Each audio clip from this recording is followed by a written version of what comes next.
बाप की हैसियत किसी भी घर में एक मरकज, एक छत जैसी होती है। बाप वो हस्ती होती है जो घर के दीगर अफराद को तहफ़्फ़ुज़ फराहम करती है। बाप वो होता है जो खुद कड़ी धूप बर्दाश्त करता है मगर अपने बच्चों को ज़माने की सख्तियों से बचाकर एक आरामदेह ज़िंदगी देने का ख्वाहां होता है। मगर गुज़िश्ता कई बरसों से जैसे जैसे हमारे तर्ज़ मुआशरत में तब्दीली आई है, घरों में बाप के किरदार में भी वाज़ेह तब्दीली देखने में आ रही है, जिसका असर इनको पुकारने के अंदाज पर भी पड़ा है। जिस बाप को माजी में अब्बू जी के नाम से पुकारा जाता था वह पहले तो डैडी में तब्दील हुआ और अब बाबा कहलाया जाता है। इन नामों ने इसके किरदार पर कैसे असर डाला, आज हम आपको इसके बारे में ही बताएंगे। अब्बू जी का नाम ज़हन में आते ही रीढ़ की हड्डी में खौफ की लहर सी दौड़ जाती है। अब्बू जी घर के वो इंसान होते थे जिनके घर में आमद का मतलब होशियार बाश हो जाना है। अम्मी के साथ साथ सारे बच्चे अपने सारे काम काज छोड़कर अब्बू जी को सलाम करने के लिए हाजिर होते। अम्मी भी सर पर दुपट्टा ठीक करते हुए अब्बू जी के पास बैठ जाती। इनके लाए हुए सामान के थैले से सामान निकालकर सब चीजों को ठिकाने लगाया जाता, इनको ठंडा पानी पेश किया जाता और सारे बच्चे कोने खुदरों में घुसकर बैठ जाते या बस्ता खोलकर पढ़ाई शुरू कर दी जाती। अब्बू जी के साथ बैठकर खाना खाते हुए भी तमाम उसूल और ज़वाबित का ख्याल रखा जाता। खाना खाते वक्त उंगलियां सालन में तर नहीं होनी चाहिए, प्लेट में चम्मच की आवाज नहीं आनी चाहिए। अब्बू जी को इम्तिहानात की रिपोर्ट कार्ड दिखाना और फिर इस पर इनके साइन लेना भी जुए शेर लाने के मुतरादिफ होता था। घर के हर बड़े छोटे काम की इजाजत अब्बू जी से लेना जरूरी होता था और अब्बू जी के जूतों की मार साल में एक बार किसी एक बच्चे को पड़ती थी, मगर इसका असर सारी जिंदगी के लिए होता था। जमाना बदला तो अब्बू जी भी डैडी में बदल गए और अम्मी जी मम्मी बन गई। यहाँ सिर्फ नाम ही नहीं बदला बल्कि पूरी शख्सियत ही बदल गई। अब डैडी वो शख्स है जो कि सिर्फ हुक्मरानी पर यकीन नहीं रखता बल्कि मुसावात का कायल है।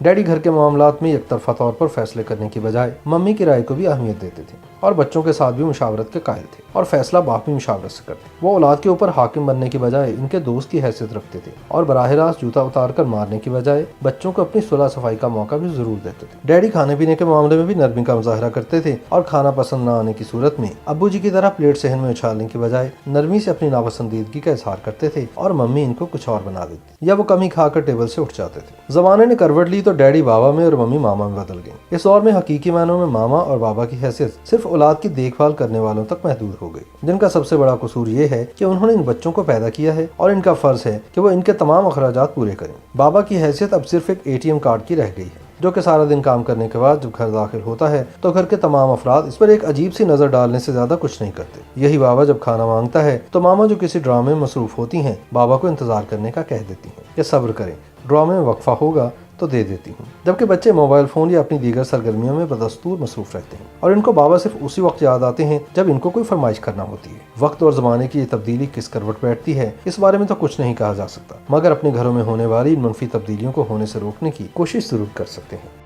YouTube पर गूगली न्यूज देखने के लिए youtube.com की सर्च बार में गूगली न्यूज TV टाइप करें। गूगली न्यूज के पेज पर सुर्ख रंग के सब्सक्रिप्शन वाले बटन पर क्लिक करना ना भूलिए। YouTube पेज पर अपलोड होने वाली वीडियोस से बाखबर रहने के लिए बेल आइकन पर क्लिक कीजिए। आपको हर नई वीडियो के बारे में नोटिफिकेशन मौसूल हो जाएगा।